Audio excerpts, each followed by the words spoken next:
1 जुलाई 2017 यही वो दिन था जिस दिन हमारे देश में एक ऐसा कानून आता है जो हमारे देश के पिछले 57 साल से चले आ रहे कानून को पूरी तरह बदल कर रख देता है, जिसके बाद हमारे देश के फाइनेंस सेक्टर में भूचाल आ जाता है। और ये दिन था हमारे देश के एग्जिस्टिंग टैक्स लॉस को हटा के जीएसटी को लाने का, जिसका मकसद था one tax one law for all. लेकिन 1 जुलाई 2017 से लेकर अब तक टैक्स की चोरी 2.74 लाख करोड़ रुपीस तक पकड़ी जा चुकी है, जिसमें से 1.36 लाख करोड़ रुपीस की चोरी तो सिर्फ इसी फाइनेंशियल में गवर्नमेंट ने पकड़ी है। तो आखिर ऐसा क्यों हो रहा है कि बिजनेसमैन और बड़ी बड़ी फर्म टैक्स की चोरी कर रही हैं? जीएसटी इंटेलिजेंस डीजीजीआई ने पिछले 6 सालों में 5070 फ्रॉड मामले दर्ज किए हैं,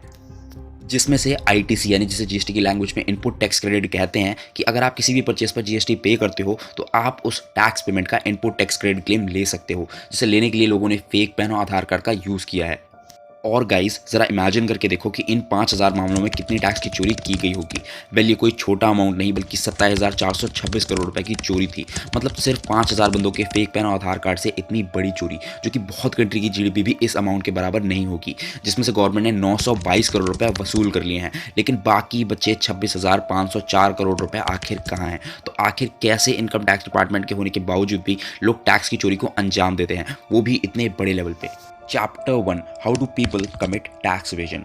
सबसे पहले ये समझो कि टैक्स इवेजन एक्चुअल में होता क्या है। कोई भी इंडिविजुअल प्रोप्राइटर या फर्म अपनी टैक्स लायबिलिटी अगर पे नहीं करती है और वो without proof false transaction, wrong income या कैश ट्रांजैक्शन किसी भी तरीके से हाइड करते हैं तो उस चीज़ को टैक्स इवेजन कहते हैं, जो कि एक बहुत ही बड़ा क्रिमिनल ऑफेंस है, जिसके अंडर कई सारे चार्जेस आप पर लग सकते हैं। 27 अक्टूबर 2023 को प्रेस ने अपना एक ऑफिशियल डेटा रिलीज किया था और ये बताया था कि कुछ स्मॉल एंटिटी और मीडियम एंटरप्राइज के ग्रुप ने फेक इनवॉइसिंग की है, जिस वजह से 300 करोड़ तक की टैक्स की चोरी इनकम टैक्स डिपार्टमेंट ने पकड़ी है। और गाइस इन चीज़ों की चोरी सबसे ज़्यादा इनकम टैक्स डिपार्टमेंट ने दिल्ली, राजस्थान और हरियाणा जैसे स्टेट में पकड़ी है।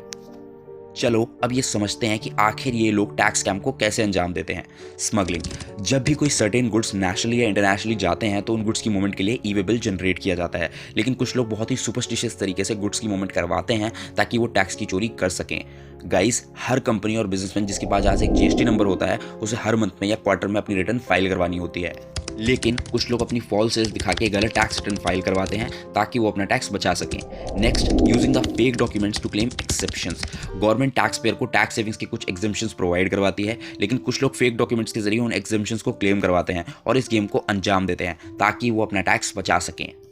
द हिंदुस्तान बिजनेस लाइन ने अपनी वेबसाइट में पब्लिश किया है कि डीजीसीआई यानी कि director general of central excise and intelligence ने कैडबरी इंडिया लिमिटेड पे 2 टैक्स इन्वेजन के केस फाइल किए हैं during the year of 2009 to 10 to 2012 to 13, जिसमें सेंट्रल एक्साइज ऑफिशियल और सीबीआई ने मिलकर ये चीज़ पकड़ी थी कि कैडबरी इंडिया ने हिमाचल प्रदेश में 241 करोड़ तक का टैक्स का स्कैम किया है और एक्साइज ड्यूटीज के बेनिफिट्स लिए हैं, जिसमें से 5 स्टार जेम्स की मैन्युफैक्चरिंग और उसके ट्रांसपोर्टेशन पर जो एक्सरसाइज लगता है उसमें उन्होंने कुछ जगह एक्सरसाइज ड्यूटीज की चोरी की है। Chapter 2 how black money hide in the presence of income tax department. आखिर इतनी high security, income tax officer और इतने सारे डिपार्टमेंट होने के बाद भी लोग ब्लैक मनी को कैसे हाइड कर लेते हैं? नंबर 1, इन चीज़ों में सबसे ज़्यादा हेल्प इन लोगों की टैक्स प्रोफेशनल, जीएसटी प्रैक्टिशनर और चार्टर्ड अकाउंटेंट्स ही करते हैं। वो अपनी नॉलेज से फंडामेंटली फाइनेंशियल रिकॉर्ड्स में चेंजेस करते हैं ताकि कोई भी ये पता ना लगा पाए कि आखिर बड़ी बड़ी फर्म ब्लैक मनी को कैसे छुपाती हैं।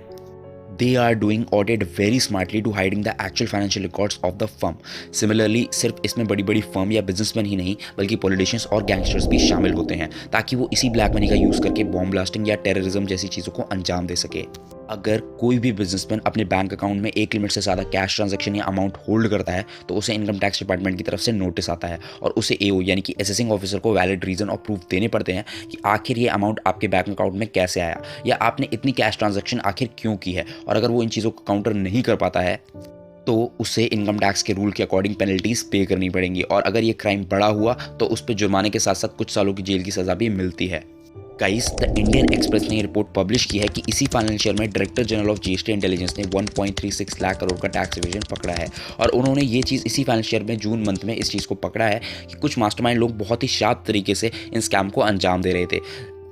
जिनके खिलाफ जीएसटी डिपार्टमेंट ने इंक्वायरी शुरू कर दी है और कई लोगों को इस इंक्वायरी के दौरान पकड़ा भी गया है। Chapter 3 how do big businessman carry out this step legally by using tax loss. Guys finance की दुनिया अपने आप में एक बहुत ही बड़ी दुनिया है जिस चीज़ का शायद हमें अंदाज़ा भी नहीं होगा। डू यू नो कि जब से जीएसटी हमारे देश में लागू हुआ है तब से लेकर अब तक 14 मिलियन से ज़्यादा जीएसटी टैक्स पेयर हमारे देश में मौजूद हैं और इसी फाइनेंशियल ईयर में गवर्नमेंट ने 8.54 लाख करोड़ तक का जीएसटी कलेक्ट किया था और इस रिपोर्ट को पब्लिश किया है यूनियन गवर्नमेंट बजट एस्टिमेट ने।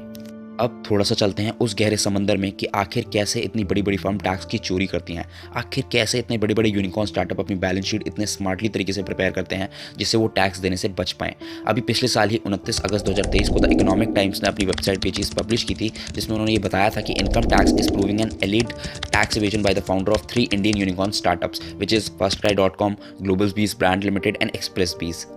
जिसमें उन्होंने सुपम महेश्वरी को एक नोटिस भेजा था जो कि फर्स्ट क्राई के फाउंडर हैं, बिकॉज ही डिडंट पे more than 50 million in taxes on their equity transaction, और इस चीज़ को लेकर उन पे टैक्स इवेजन के चार्जेस लगे हैं। आज अगर कोई भी स्टार्टअप यूनिकॉर्न बनता है तो वो बाद में एनएसई यानी कि नेशनल स्टॉक एक्सचेंज में लिस्टेड हो जाता है under the federal security rule. But today the world has change. Today most successful company can grow to be a pretty large without relying on public capital markets. A private firm valued at more than $1 billion was formerly so unusual that it earned the moniker unicorn over 800 businesses. Chapter 4. Does government also responsible for hiding this art wealth? क्या ये जो इतने बड़े बड़े tax की चोरियां जो होती हैं, क्या इसमें पॉलिटिशियंस का भी हाथ होता है? अकॉर्डिंग टू द IndianExpress.com ने 14 जनवरी 2024 को अपनी वेबसाइट पे चीज़ बताई थी कि ईडी और इनकम टैक्स डिपार्टमेंट ने 290 करोड़ तक की ब्लैक मनी जब्त की है, और इसमें कई सारे पॉलिटिशियंस को भी अरेस्ट किया गया है, जिसमें से रांची के एमपी जो कि कांग्रेस पार्टी के एमपी हैं जिनका नेम है धीरज Sahu, after 4 consecutive days of searches by the income tax department at Congress Rajya Sabha, MP Dheeraj Sahu residence and his both distillery premises in Jharkhand and Odisha, the department has seized close to rupees 300 crore in cash। तो guys सोचो कि ये politicians ही कितने बड़े scammer होते हैं। Guys एक कहावत है जो कि बिल्कुल सच है कि अमीर और अमीर होता जा रहा है और गरीब सड़क पे आ गया है, और ये पूरी तरह लॉजिकल है कि दुनिया के 5% लोग पूरी दुनिया के 95 मनी को कंट्रोल करते हैं, बिकॉज ये सब कुछ हम लोगों की साइकोलॉजी और एनवायरनमेंट पे ही डिपेंड करता है। हम आज क्या कर रहे हैं और हम जो अपने प्रेजेंट में ही करेंगे वही आउटपुट हमें हमारे फ्यूचर में मिलेगा। गवर्नमेंट और ऐसे कई सारे पॉलिटिशियंस हैं जो बिजनेसमैन या बड़े बड़े बिलियनर्स की मदद करते हैं उनके बिजनेस को ग्रो करने के लिए, ताकि वो मोटा पैसा कमा पाएं, और ये सारा ब्लैक मनी का पैसा बहुत ही मासूम और भोले भाले लोगों की मेहनत की कमाई होती है। US based global financial integrity ने ये एस्टिमेट किया है कि इंडिया में आफ्टर इंडिपेंडेंस यानी कि 1948 से लेकर 2008 के बीच में लगभग $462 बिलियन की ब्लैक मनी फोरफीट की गई थी।